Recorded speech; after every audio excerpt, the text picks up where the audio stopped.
Dad motored toward the oak at a walking pace. I could see the outline of his head sticking up through the driver's hatch.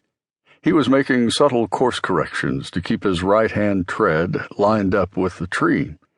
The tank halted several feet from the trunk, and the noise of the engine lowered for a moment.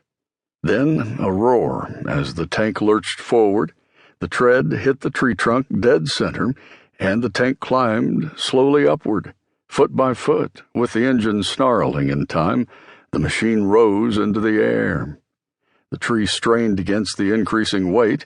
It leaned backward, bending and shaking, and even above the noise of the tank, I could hear groans and staccato pops from inside the oak. The tank pointed toward the clouds, as if launching from a ramp, and then, with a sudden crack, the oak died, its trunk shattering even as its roots were torn from the earth. The tank slammed down and rolled forward, pulverizing the branches into splinters and grinding the now useless roots into the ground. I imagined taking my father's place at the controls, lifting the tank up and over a mighty tree and forcing it to the ground just like he did. It would feel exhilarating. It would terrify me, but I would win. I would be the one in charge, the one with the power. Nothing could stand up to that kind of power. The tank turned toward me, continuing to roll. 10 feet before it reached me, its treads jerked to a halt. My father looked down at me from the hatch. I watched his lips move, scarcely able to hear him over the engine's growl. It took me a moment to realize what he had shouted to me. "Hey, Mark, want to drive?" Long before he became the tank man, Dad had been a kid just like me. He had 2 parents and a little home in Grand Rapids, Michigan, with a finished basement and lace curtains and a set of Sunday china. He learned to ride a bike and write book reports and sweep the sidewalk. He grew taller and stronger and learned to swear and throw a punch. He taught himself to drive when he was still in middle school, pushing his dad's '39 Ford van out of the driveway and then starting it once he was a block down the road. By the time he was 13, he was shuttling his mom to town so she could pick up groceries or supplies for the beauty parlor she ran in a small shop attached to the house.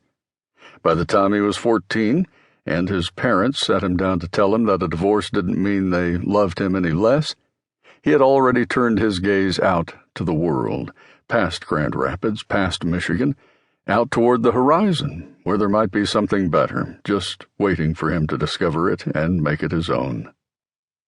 When he was 15, he joined his father on a trip to see the world, or at least the world between Michigan and the Grand Canyon. It took them 3 days, sharing the driving along the way. On the second day, when his father was snoring in the passenger seat, Dad slammed into the back of another car. By the time the highway patrol officer left with his report, Grandpa Bouman had everyone convinced that he had been the one driving while Dad rode shotgun. Whether they hiked down into the canyon or took pictures or just sat quietly at the edge, Dad never chose to relate. The only parts of the story he cared to tell were the long drive and the sudden crash. By the time he was 16, Dad talked his mother into signing a waiver that let him join the United States Navy. He said goodbye to her, didn't bother saying goodbye to his dad or his dad's new wife, Jen, and hitched a ride to the Greyhound station. With his duffel bag slung over the chip of his shoulder, he stepped off the bus at the Great Lakes Naval Training Center outside Chicago, determined to make a name for himself. Next came Jacksonville, Florida, where he spent 18 months discovering his knack for repairing engines on carrier planes like the T-34 and the F-3D. That was the year the pilot of a twin-engine Beechcraft, a lieutenant, stuck his head in the maintenance hangar and asked for a volunteer to join him on a short flight to an air base up the coast. On the return trip to Jacksonville, the pilot asked if Dad knew how to fly. "Yep, you bet," came the instant answer. Dad flew most of the way back before the pilot realized Dad was improvising. That was how Dad lived, ready to try anything, supremely confident, often with no reason to be so, and always able to let consequences slide off his shoulders like water off a duck.